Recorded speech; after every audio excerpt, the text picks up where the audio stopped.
Hello, everybody. My name is Graham Elwood, and you are watching The Political Vigilante.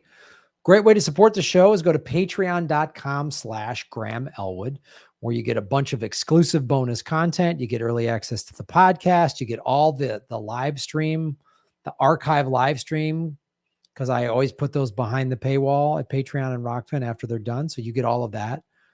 And we do polls and all kinds of stuff. We're going to be adding more exclusive content to Patreon. And there is the $5 submit a topic tier, which Tim Stack has been doing since we started doing it for, I think, probably over 5 years. So Tim, very much appreciate it. And you get to submit articles like this, like Tim has done. And this is a really cool story. Farmers in India cut their carbon footprint with trees and solar power. Climate-friendly agriculture offers new income sources and is more sustainable. And I talk a lot about the environment because it's pretty dire straits right now. But I also like showing there's solutions out there happening. There's people changing it right now as we speak. We don't have to wait for some, miraculous science fiction technology to get invented in the future. It's already being done. It just needs to be done on a mass scale. So I thank you, Tim, for showing this to us because I like getting the word out.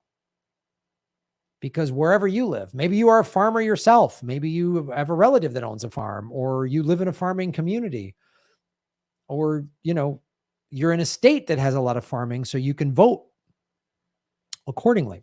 But this is a really cool story. And it's like, so India, just to give you a little backstory, in the last 20, 30 years, similar to China, has become way more industrialized. Well, they're using coal and oil and like America has done, and they have a horrific smog problem there. They have over 1 billion people, 1 point something, 2 billion, I don't know. And they are not immune to climate collapse. Climate collapse is hitting every part of the globe, including America. So they've had to deal with drought. They've had to deal with, floods and all this stuff. And then we've done stories on how these, industrial Monsanto type people are making them use certain types of seeds that are they've been hit hard, man. Of course, they're getting exploited and everything else by the Monsantos of the world who are evil. And Bayer and Lee Camp and I talked about some stuff on government secrets. So these are some solutions, and we're going to get into the specifics of it, but they're literally changing the environment for the better, and also financially. That's the thing that's critical here. New income sources. I'm going to show you that. And that's the thing where there's this common misconception, and this is part of the fossil fuel propaganda, that going green is bad for the economy. They always pitch that, it's regulation and it takes away jobs. No, it actually creates jobs. It actually creates new revenue streams that farmers didn't even know they had. I lost a lot of money growing groundnuts through chemical farming methods, says Ramesh. The chemicals were expensive and his yields were low. Wow. Chemicals bad and the yields were low. Then in 2017, he dropped the chemicals. Ever since I took up regenerative agriculture practices like agroforestry and natural farming, both my yield and income have increased. Weird.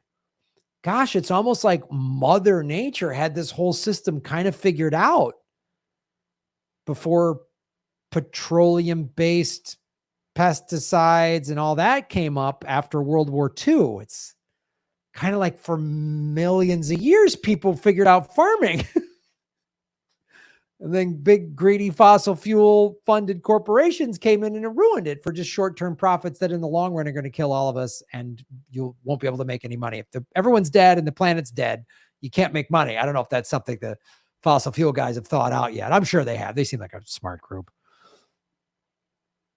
Agroforestry involves planting woody perennials, trees, shrubs, palms, bamboos, etc., alongside agricultural crops. And this helps protect the soil from drought. It helps invasive insect. It helps on so many levels. Winds, all this stuff.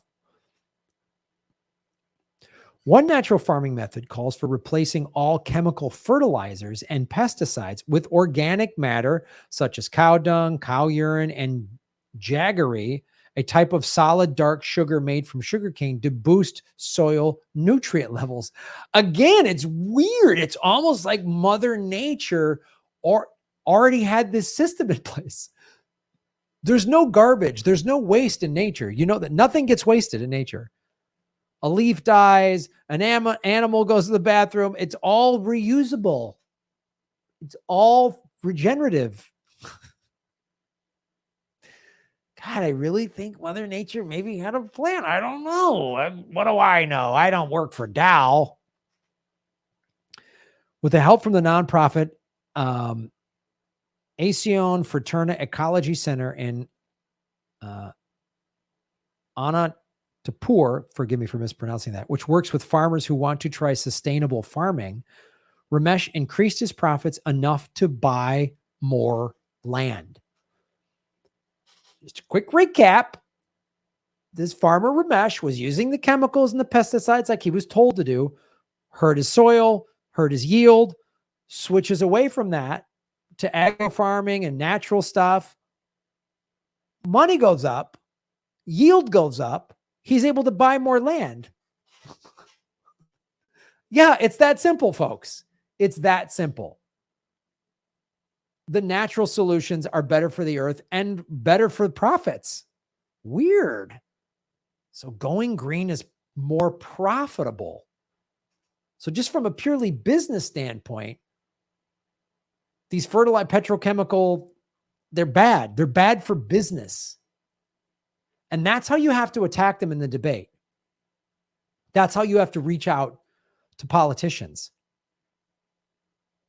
Because profit is the only thing they care about. And getting reelected and donor money is the only thing they care about. So you have to talk in their language. When you say it's bad for the environment, you have to say, but the economy, you have to show them that. And there's hard numbers. This is real data. You see how effective this is? Don't talk to them like you're talking to other like pro-environmental lefties. Talk to them in there. Because if we can show the green economy that saving the planet from climate collapse actually is really profitable, that is how we can move things. That's how we can move the needle. That's how we can change things. Recent studies have shown that the carbon sequestration, big word, potential of agroforestry is as much as 34% higher than standard forms of agriculture.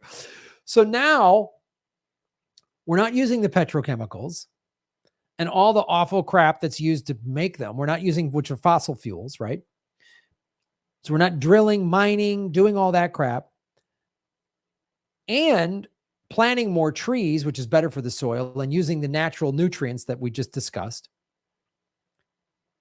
sequesters more carbon.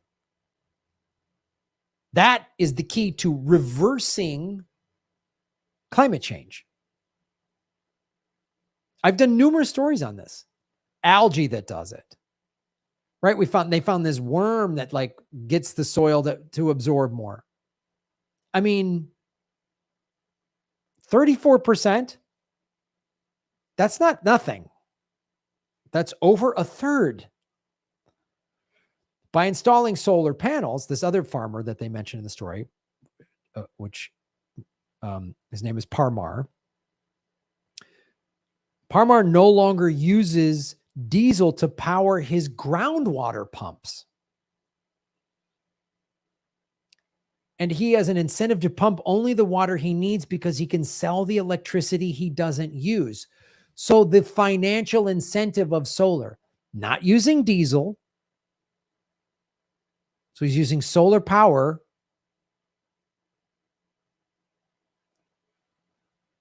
And then his excess electricity he can sell, giving him another revenue stream.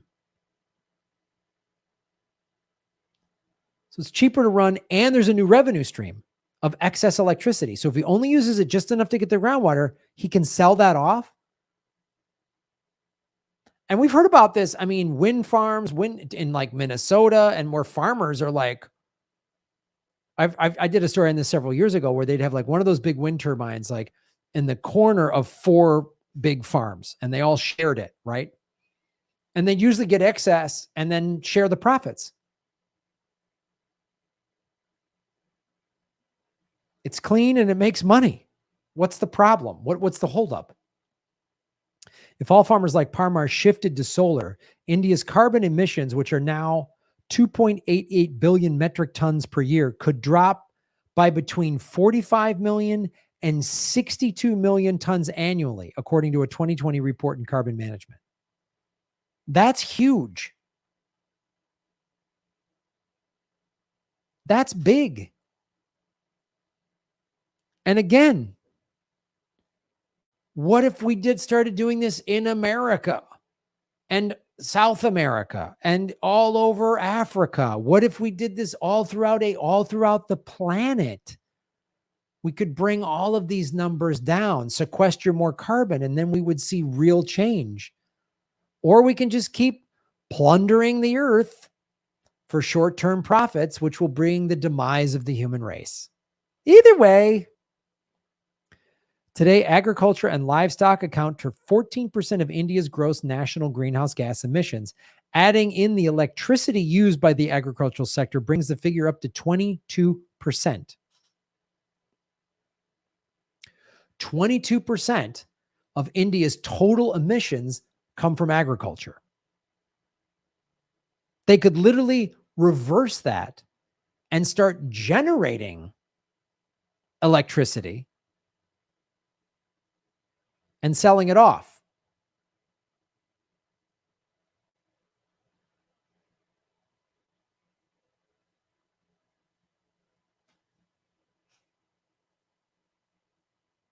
The solution's happening right now. America, when are we going to start being the country that leads in innovation? We don't anymore. We used to be. We used to be the country of innovation. Now we're the country of excessive gun deaths. We just had 220 over 4th of July weekend. 220 people died in a 3-day holiday weekend celebrating America's freedoms. We have an opioid epidemic. We have the highest infant mortality rate of a developed nation. We have obesity epidemic. We have one of the highest rates of homelessness. We have the highest rate of incarceration. So what are we innovating? More ways to bomb poor people thanks to our friends at Boeing and Raytheon and Northrop Grumman and that crowd? Wow. Why isn't this happening in America? Why aren't we doing what they're doing in India? Why aren't we helping the American farmer make their soil more valuable, get rid of petrochemical pesticides, and give the farmers another revenue stream? The current way we're doing isn't working. So I like solutions. Thank you, Tim Stack, for submitting this. Please go to patreon.com/GrahamElwood to support what we're doing here. We've been demonetized by YouTube for 1.5 years. So, and the fossil fuel industry spends a lot of money to try to crush this stuff because they only care about profit. They don't care about the fact that they're destroying the planet and your children's water supply is contaminated, and they don't care. They don't care about the farmer. They only care about the profits. The Republicans and the Democrats don't care about the American farmer. They only care about donor money and getting reelected. If I was president, I would enact laws like this. I'd make America green, sustainable, profitable. Everybody would have everything they wanted in this country. It would be the utopia. And I would share that knowledge and technology around the world so people wouldn't feel the need to leave their country and come here. We'd make every country sustainable.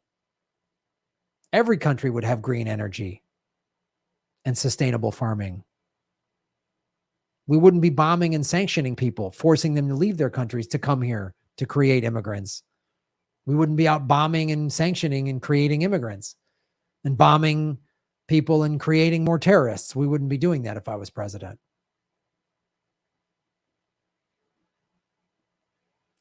You're the best, smartest fans in the world. Thank you for supporting our show. Go to GrahamElwood.com. Get tour dates. I'm going to be in Portland, Oregon, and Seattle and Vancouver, Canada with Ron Placone, July 28, 29, 30. That's at grahamowen.com. Sign up for the newsletter. We have political vigilante merchandise. We got this logo on cool stuff. You're all supporting the show and keeping this going so we can do stories like this. Follow the money, connect the dots, get the truth, and shave your knuckles for justice. Boom.